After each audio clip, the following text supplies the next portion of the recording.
বিএনপির নেতৃবৃন্দ এবং আমার সামনে উপবিষ্ট আপনার শিক্ষক মন্ডলী, ভাই ও বোনেরা, আসসালামু আলাইকুম, আদাব। আজকে মানে আমরা এটা খুব শর্ট নোটিসে আমাদের কাছে এসছে যে আমাদের উই হ্যাভ আ মিটিং, এটা জানতাম না। যাই হোক, আমি শামীমকে খুবই খুবই মন থেকে ধন্যবাদ জানাই। ও অনেকবার আমার কাছে ঢাকায়ও যায়, মাঝে মাঝে ওর প্রজেক্ট সম্বন্ধে বলে। I am very proud of him and proud of this school, যে উলিপুরে এরকম একটা স্কুল তৈরি হয়েছে। এখান থেকে যে কয়জন ভালো ছাত্র আমাদের বাইরে যাচ্ছে, ইনশাল্লাহ তারা যে ভালো করতে পারলে আমরা খুবই খুশি হব। না, আমরা আসলে সারা বাংলাদেশের মধ্যে তো বাংলাদেশ গরিব তো গরিব, তার মধ্যে কুড়িগ্রামের মধ্যে উলিপুর হলো সবচেয়ে গরিব। এখানে এখন প্রায় 40% লোক আপনার বিলো দি পভার্টি লেভেল বাস করছে এখন, রাইট টুডে। এটা তো কেউ জানে না। ওইখানে ঢাকায় বসে যারা দেশ চালায় তারা এই খবরটা জানে না। আজকে যদি আমরা আমাদের ইস্টে যাই বা ওয়েস্টে যাই, এদিকে নদী ভাঙ্গন, ওইদিকে ব্রহ্মপুত্র নদী, ওইদিকে আপনার ধরলা, তিস্তা, মানে আমরা অস্থির। বন্যা, নদী ভাঙ্গন, এগুলো নিয়ে অস্থির। আমাদের কোনো শান্তি নাই উলিপুরের লোকে। আর দুঃখের বিষয় যে গত 18-20 বছর ধরে এইখানে কোনোই উন্নয়ন হয়নি। আমি জানি না, যে আমার সুযোগ হয়নি অবশ্য আপনাদের মতো এত শিক্ষিত একটা পরিবেশে আমি কথা বলার সুযোগ পাইনি এই ক্যাম্পেইনের মধ্যে। প্রথমবার এতগুলা শিক্ষককে আমি একসাথে পেলাম। এখানে মন খুলে অনেক কিছু বলার ছিল, যে আপনারা you are the teacher and you can teach the whole nation, তাই না? কিন্তু আজকে আমাদের যেহেতু টাইম খুব শর্ট, আমি অত কিছু বলতে চাই না। অল্প কয়েকটা কথা না বললেন নয়, যে আজকে মনে করেন বিএনপি প্রায় 18 বছর ধরে আমাদের এই দেশে আন্দোলন, এবং মানে কি বলবো, আমরা অনেক কিছু করেছি, অনেক আমরা কষ্ট করেছি।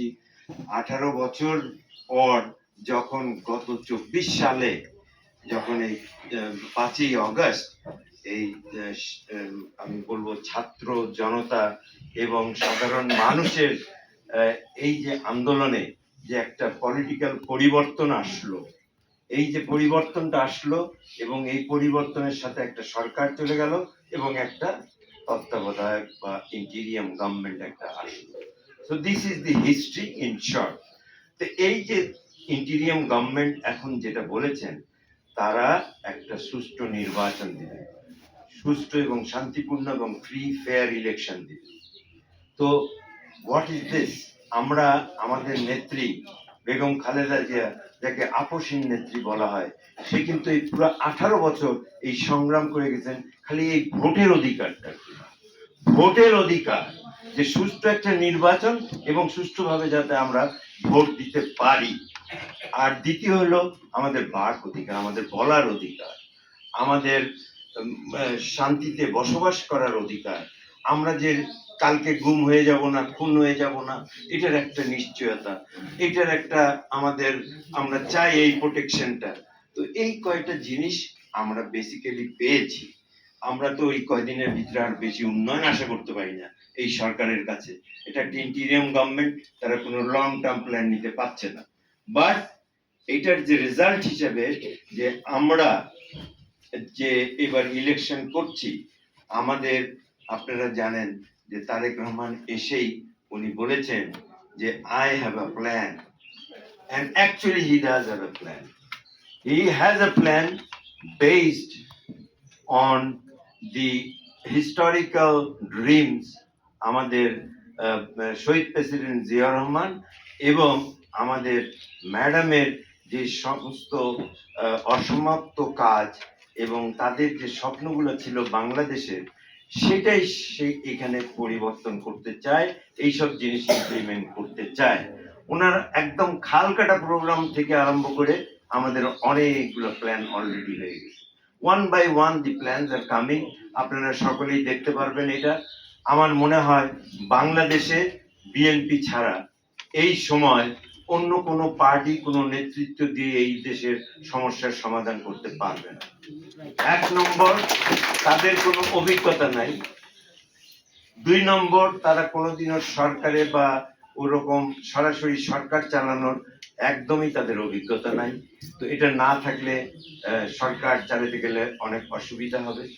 অন্যথায় বিএনপিতে অনেক ভালো ভালো লোক আছে। আমি বলবো আমাদের সেক্রেটারি জেনারেল থেকে আরম্ভ করে তারেক রহমান থেকে আরম্ভ করে আমাদের পার্টিতে অনেক ব্রেইন আছে। আমাদের পার্টিটা এখনো ওরকম ব্রেন ড্রেন হয় নাই আমাদের পার্টির থেকে। এই 18 বছরের এই মুভমেন্ট করার পরেও আমাদের পার্টি ছেড়ে কিন্তু কোনো নেতৃত্ব কোনোখানে চলে যায় নাই। ইভেন উলিপুরে এত কষ্টের পরেও আমাদের একটা লোক কিন্তু পার্টি ছেড়ে যায়নি, সবাই আছে। কেন এটা? ওয়াই? বিকজ এটা একটা, আমরা কোনো রাজনীতি করছি না ফর বিজনেস। আমরা এখানে রাজনীতিটা শুরু করেছি হলো এটা একটা সেবামূলক কাজ করার জন্য। আমরা ভলান্টিয়ার এইখানে। তো আমাদের যাওয়ার কোনো জায়গা নাই। আমরা এইখানেই বসবাস করতে চাই, এইখানেই ভালোভাবে সুন্দর উলিপুর দেখতে চাই। তো আমারও ওই তারেক রহমানের কথার পর থেকে আমার নিজের মনেও অনেক কিছু অনেক দিন ধরে ঘুরছিল, যে আমিও অনেক সময় বলেছি যে আমার যেহেতু জন্মস্থান উলিপুরে, I have a dream and also I have a plan.